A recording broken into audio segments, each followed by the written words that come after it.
오늘을 살아가는 그리스도인들에게 정말로 필요한 능력이 있다면 저는 분별이라고 생각합니다. 왜냐하면 이 세상이 너무나도 악하기 때문에 그렇습니다. 그래서 무엇이 옳은지 무엇이 그릇된 것인지를 헤아리기가 너무나도 힘든 시대가 오늘 이 시대가 아닌가 생각됩니다. 도덕과 윤리는 절대성을 가져야 되는데 오늘날의 도덕도 윤리도 절대성을 가지지 못합니다. 조금이라도 절대성을 부여하면 이 세상은 우리를 향해 무엇라 얘기하냐면 소위 말해서 꼰대라는 말을 합니다. 그렇다면 이 세상에서 주어지는 이 모든 악함들을 벗어나기 위해서 우리가 산속으로 들어가면 모든 것이 해결될까요? 정말 하나님이 기뻐하시는 그런 바른 믿음을 가지고 신앙생활 할 수 있을까요? 결코 그렇지 않습니다. 왜냐하면 우리 자체가 너무나도 악하기 때문인 거죠. 겉으로는 그럴듯하게 보이지만 그렇지 않습니까? 우리 안에는 우리 각자만 알고 있는 이루 말할 수 없는 악함들이 늘 우리와 함께하고 있습니다. 여기서 설교하고 있는 저 자신만 보더라도 너무나도 부끄럽고 또 부끄럽습니다. 그렇습니다. 이 세상도 우리 스스로도 너무나도 악하기에 하나님을 믿는다는 것이 날마다 우리의 삶에 있어서 가장 놀라운 기적으로 우리와 함께합니다. 하나님께서 이 세상의 죄악들보다 우리의 허물보다 언제나 우리에게 더 큰 사랑으로 함께 하시며 그 사랑으로 우리를 덮으시기에 오늘도 우리가 믿음 안에 살아가고 있음을 고백합니다. 하나님의 은혜가 없다면, 하나님이 베푸시는 자비가 없다면 한시도, 아니 단 1초도 보장할 수 없는 삶이 우리의 삶이 아닐까요?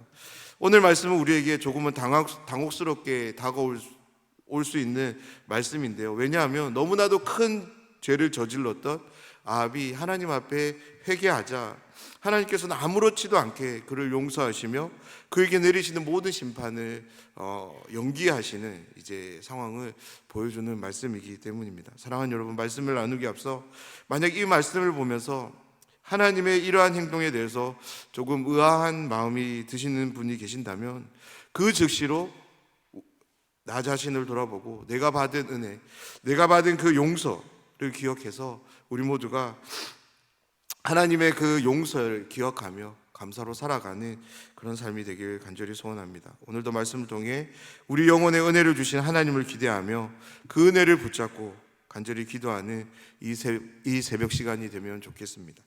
어제 말씀에서 아합은 나봇이 소유한 포도원을 가지지 못하자 분노에 휩싸이고 식사를 거르는 등 마치 원하는 것을 얻지 못했을 때 보이는 얻지 못했을 때 때를 쓰는 어린아이의 모습을 보여주는 것을 말씀을 통해 확인했습니다.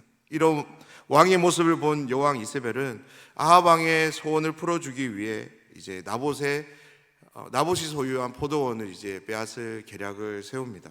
오늘 말씀은 이 이세벨의 계략이 이제 본격적으로 이제 시작되는 말씀인데요. 먼저 이스라엘에 사는 장로와 귀족들이 이세벨의 이제 지시를 따르는 거죠. 여기서 이제 이세벨의 지시를 따르는 이유는 바로 왕의 도장이 찍힌 편지를 그들이 받았기 때문입니다. 이 당시 장로와 귀족들은 이제 성문에서 열리는 재판에 이제 재판장의 이제 역할을 했는데요. 다시 말해서 이제 나봇을 재판하기 위해서 재판장으로 이들이 이제 불려진 거죠. 그런데 여기서 이세벨은 이제 금식을 이제 선포합니다. 정말 이제 이세벨이 너무나도 철저한 계획을 이제 세웠음을 보게 되는데요. 이스라엘 민족에게 있어서 일반적으로 금식은 환난이나 위기 때 고난의 원인을 찾고자 하나님께 은혜를 구하기 위해 겸손히 나아가기 위한 매개로 이제 시행된 것이 이제 금식이었습니다. 이세벨은 하나님을 믿는 하나님의 백성은 아니었습니다. 하지만 이스라엘 민족의 정서를 이제 10분 발휘해서 금식을 통해 자신의 계략에 대한 정치의 당위성을 이렇게 부여하고 있는 거죠. 이세벨에 대해 알면 알수록 정말 무서운, 너무나도 두려운 여자라는 생각이 듭니다. 12절 말씀을 보면 나봇을 가장 높은 자리에 앉히는 것을 볼 수 있는데요. 이것은 나봇이 죄인임을 이제 기정사실화하며 모여든 모든 사람들이 죄인 나봇을 이제 바라볼 수 있도록, 편하게 바라볼 수 있도록 하기 위해서 높은 곳에 이제 앉힙니다. 그때 마침 누가 등장하냐면 이제 불량배 두 사람이 등장하는 거죠. 이 사람은 이제 사전에 이제 이세벨이 이제 고용한 이제 사람들입니다. 두 사람을 포섭한 것 역시 이제 율법에 근거한 이제 행동인데요. 왜냐하면 이스라엘 율법의 증인은 최소한 이제 2명이 요구되었기 때문에 그렇습니다. 하나님을 섬기지 않는 이세벨이었음에도 불구하고 그녀는 율법을 잘 알고 있었던 것 같아요. 그래서 그 율법을 이용해서 이제 자신의 계략들을 계속적으로 펼쳐가는 것을 말씀을 통해 보게 됩니다. 이세벨의 모든 계략은 자신의 욕망을 성취하기 위해서 그야말로 완벽하게 이제 짜여진 시나리오였습니다. 다름 아닌 이 계략이 무엇을 근거하고 있냐면 율법을 근거하고 있습니다. 사랑하는 여러분, 우리가 살아가면서 정말로 조심해야 될 것이 있는데요, 그것은 우리의 말과 행동을 정당화하기 위해서 하나님의 말씀을 가지고 와서, 다시 말해서 하나님의 권위를 빌어서 주장해서는 안 됩니다. 이것이 무슨 말이냐면 우리 행동의 정당성은, 우리의 말과 행동의 정당성은 우리 스스로의 정직함과 진실함으로 이제 입증해야지, 하나님의 말씀을 가지고 와서 그렇게 말을 해서는 안 된다는 거죠. 만약에 우리가 그렇게 행동한다면 우리는 하나님의 권위로 상대방을 억압하는 것입니다. 다시 말해서 상대방에게 이제 폭력을 행사하는 것이죠.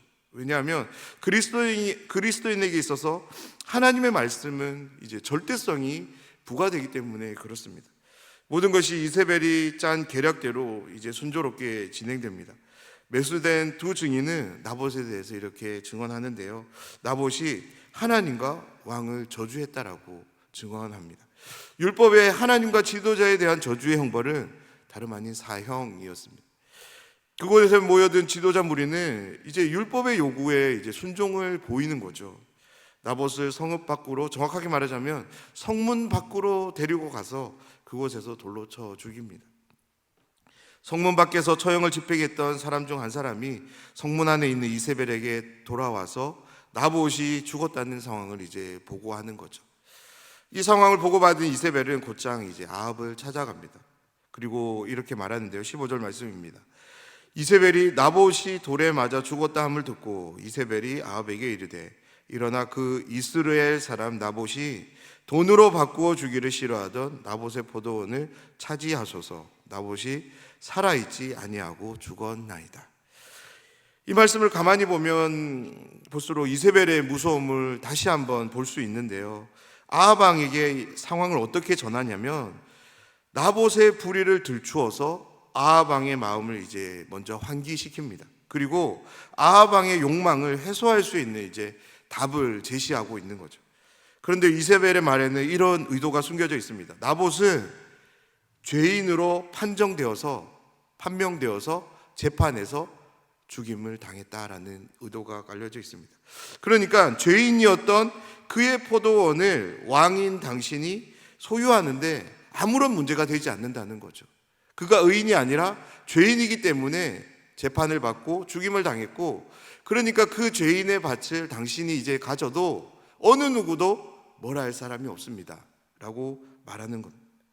자신의 욕망을 완수하기 위해서 율법과 사법을 완벽하게 사용해서 완전 범죄를 만들어내는 그녀의 주도 면밀한 이 모습들을 보면서 여러분은 어떤 마음이 드십니까? 바로 이것이 우상숭배자의 모습입니다. 하나님이 아닌 자신의 욕망을 이루기 위해서는 곤모술수, 중상모략도 서슴없이 행하는 것, 그것이 바로 우상숭배자가 보이는 모습인 거죠. 하나님의 것도 그들 앞에서는 중요하지 않습니다. 왜냐하면 이것이 하나님의 것인지도 그들은 분별할 수 없기 때문에 그런 거죠. 무엇이 중요하냐면 오로지 자신의 욕망을 채우는 것이 중요합니다. 그러하기에 우상숭배자들에게는 하나님이 설 곳이 없습니다. 사랑하는 여러분, 그래서 하나님은 우상숭배에 대해 철저한 태도를 보이시는 거죠. 다른 모든 죄들도 하나님이 중요하게 여기십니다. 왜냐하면 죄와 하나님은 결코 함께 할 수 없기 때문에 그렇습니다. 그런데 유독 강력하게 말씀하시는 죄가 있는데요, 그것이 바로 우상숭배입니다. 하나님이 계시지 않는다면 이세벨의 이 모든 계략은 정말이지 완전 범죄가 되어서 그 누구도 의심하지 않고 그렇게 지나갔을 겁니다. 그들의 모든 악행을 지켜본 하나님은 엘리야를 부르시고 아합 왕에게 심판을 명령하십니다. 아합 왕 앞에 엘리야가 나타납니다. 그때 아합 왕은 엘리야를 보고 이렇게 이야기합니다. 대적자여라고. 그렇습니다. 아합 왕에게 있어서 엘리야는 주변 어느 나라 왕들보다 자신을 괴롭히는 대적자였죠. 왜냐하면 자신이 하는 모든 일들에 대해서 하나님의 말씀을 통해서 부정적인 이야기들을 계속적으로 했던 사람이기 때문입니다. 엘리야를 잡기 위해 숱한 노력을 했지만 그는 잡을 수 없었습니다. 그런데요, 그렇게 잡을 수 없었던 사람이 자신 눈앞에 나타납니다. 그런데 무엇보다 엘리야의 등장을 통해서 아합은 긴장했을지도 모르겠습니다. 왜냐하면 그가 일개 유명인사가 아니라 하나님의 선지자인 것을 그는 여러 사건을 통해서 이미 목도했고 인정하고 있기 때문에 그렇습니다. 무엇보다 지금 자신이 나봇을 죽이고 그의 포도원을 차지하기 위해서 이곳에 온 것을 그는 인정할 수밖에 없었기 때문입니다. 엘리야의 등장은 그에게도 큰 놀라움으로 그렇게 다가왔을 것입니다. 20절을 보면 엘리야가 아합 왕에게 이런 말을 전합니다. 내가 내 자신을 봐라라는 표현이 나오는데요, 이 말의 의미는 우상 숭배로 인해 탐욕의 눈이 멀어버림으로 인해서 하나님 앞에서 죄를 저지르게 되었음을 의미합니다. 아합 왕의 두려움은 생각이 아닌 엘리야의 입을 통해서 나오는 심판의 메시지를 통해 이제 실제가 되는데요, 엘리야의 심판 선고는 아합 왕으로 끝나지 않고 그의 아내 이세벨에 대한 심판으로까지 이어집니다. 열왕기 기자는 이 사건에 대한 정리의 글을 이제 남기는데요, 25절부터 말씀들을 남기는데 25절 말씀을 함께 한번 보도록 하겠습니다. 예로부터 아합과 같이 그 자신을 팔아 여호와 앞에서 악을 행한 자가 없음은 그를 그의 아내 이세벨이 충동하였음이라. 아합 왕이 이러한 악들을 하나님 앞에서 자행할 수 있었던 이유를 이렇게 설명합니다. 그 원인이 무엇라 평가하냐면 그를 그의 아내 이세벨이 충동했기 때문이다 라고 기록하고 있습니다.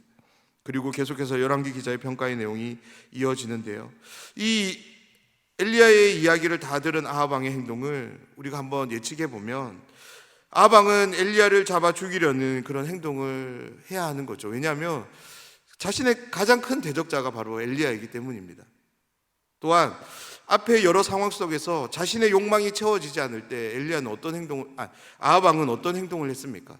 근심하고 답답해하는 그런 모습을 취했습니다. 다시 말해서 그 채워지지 않는 것들로 인해서 그는 화를 냈고 그런 불쾌감을 늘 표현했죠. 그런데 27절은 전혀 다른 상황을 우리에게 들려주는데요, 27절 말씀입니다. 아합이 이 모든 말씀을 들을 때 그의 옷을 찢고 굵은 배로 몸을 동이고 금식하고 굵은 배에 누우며 또 풀이 죽어 다니더라. 아합이 어떤 모습을 보이냐면 하나님 앞에서 진심으로 뉘우치고 회개하는 모습을 보입니다. 자신의 욕망이 충족되지 못하면 하나님의 말씀 앞에서도 화를 내며 불쾌감을 서슴없이 표현했던 그가 이번에는 완전히 다른 행동을 보입니다. 자신이 저지른 모든 행동들에 대해서 진심으로 뉘우치며 하나님 앞에 자비를 구하는 회개의 모습을 보이는 것입니다. 이 상황에 대해서 하나님은 이렇게 말씀합니다. 엘리야야, 아합이 내 앞에서 겸손히 자신을 낮추며 나로부터 자비를 구하는, 용서를 구하는 것을 너도 보았느냐? 내가 그에게 내리려 했던 심판을 그에게 내리지 않고 후대에 내릴 것이다 라고 하나님은 엘리야에게 말씀하십니다. 사랑하는 여러분, 아합 왕에게 자비를 베푸시는 하나님이 여러분 어떻게 다가오십니까? 오늘 아합 왕에게 자비를 베푸시는 그 하나님은 우리에게도 동일한 방법으로 자비를 베푸는 하나님이심을 우리가 기억했으면 좋겠습니다. 왜 그렇습니까? 저와 여러분, 우리가 지금 이 자리에 하나님의 말씀을 들을 수 있게 된 것이, 하나님을 향해 기도하며 주님의 몸된 교회를 섬길 수 있는 것이, 그리고 너무나도 좋은 담임 목사님과 성도님들과 함께 신앙생활할 수 있는 이 모든 것이 무엇으로 인해 주어진 결과입니까? 감히 용서받을 수 없는, 자격 없는 아합 왕에게 아무런 망설임 없이 자비를, 용서를 베푸셨던 그 하나님의 놀라운 자비의 결과인 줄 믿습니다. 아합 왕에 비하면 우리는 조금 괜찮은 것 같습니까? 결코 그렇지 않습니다. 아합 왕의 용서의 상황을 통해서 오늘 이 시간, 오늘 하루 우리에게 허락하신 하나님의 그 용서를 다시금 기억하며 하나님 앞에 감사로 나아가는 우리 모두가 되면 좋겠습니다. 무엇보다 날마다 우리의 삶에 주어지는 하나님의 여러 은혜들이 있지만 그 모든 은혜들은 우리의 바쁨 속에 잊을 수 있다 하더라도 하나님께 받은 이 용서만큼은 우리가 늘 기억하며 살아갔으면 좋겠습니다.